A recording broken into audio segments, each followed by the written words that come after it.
ಹೇಳಿದ ಹಾಗೆ I think ನಾವು ಪ್ರಯಾರಿಟೈಸ್ ಮಾಡ್ಕೋಬೇಕು ಪ್ರತಿಯೊಂದನ್ನು. ನಮಗ್ ಯಾವ್ದು ಇಂಪಾರ್ಟೆಂಟ್ ಅನ್ನೋದನ್ನ ನಾವು ಪ್ರಯಾರಿಟೈಸ್ ಮಾಡ್ಕೋಬೇಕು.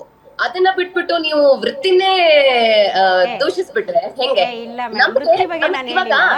ಇಲ್ಲ ಇಲ್ಲ ಒಳ್ಳೆ ಇಲ್ಲ ಮೆಸೇಜ್ ಕೊಡಿ ಒಳ್ಳೆ ಇನ್ನೊಂದು ಜನಸಾಮಾನ್ಯರಿಗೆ. ಹೇಳ್ಬಿಡ್ತೀನಿ, ಓಕೆ. ಇನ್ನೊಂದು ಹೇಳ್ಬಿಡ್ತೀನಿ ಏನು ಓಕೆ. ಅಂತಂದ್ರೆ, ಬರೀ ಸೀರಿಯಲ್ ಕಿರುತೆರೆಯನ್ನ ನೀವು ದೂಷಿಸ್ತೀರಾ ಅಂತಂದ್ರೆ ಸೋಷಿಯಲ್ ಮೀಡಿಯಾನು ದೂಷಿಸ್ಬೇಕು. ಯಾಕಂತಂದ್ರೆ ಎಷ್ಟೋ ಜನ ಇವಾಗ ಬರೀ ಟಿವಿ ನೋಡಲ್ಲ ಮೇಡಮ್, ಹೊಟ್ಟೋಯ್ತು ಆ ಕಾಲ.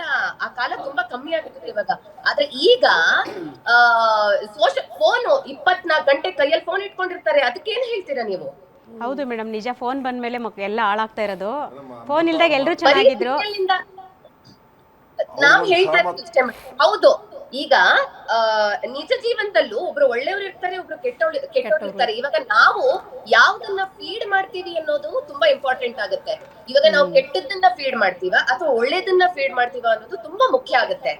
ನಾವು ನೋಡುವಂತ ಕಂಟೆಂಟ್ ಕೂಡ ಅದೇ. ಈಗ ನಾವು ಒಳ್ಳೇದನ್ನ ನೋಡ್ತೀವ, ಕೆಟ್ಟದ್ನ ಅದು ನಿಮಗ್ ಬಿಟ್ಟಿದ್ದು. ನಾವು ನಾವು ನಮ್ಮ ಮನಸ್ಸು ನಮ್ಮ ಕಂಟ್ರೋಲ್ ಅಷ್ಟೇ. ಅಲ್ಲಿ ಇರಬೇಕು ಅಂತ.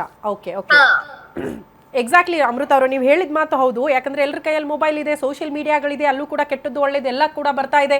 ಹಂಗಂದ ಮಾತ್ರಕ್ಕೆ ಎಲ್ಲದಕ್ಕೂ ಅಡಿಕ್ಟ್ ಆಗ್ತಾ ಹೋದ್ರೆ ಕಷ್ಟ ಆಗ್ಬಿಡುತ್ತೆ ಜೀವನ ಅಂತ ಅಮೃತ ಅವ್ರು ಹೇಳ್ತಿದ್ದಾರೆ.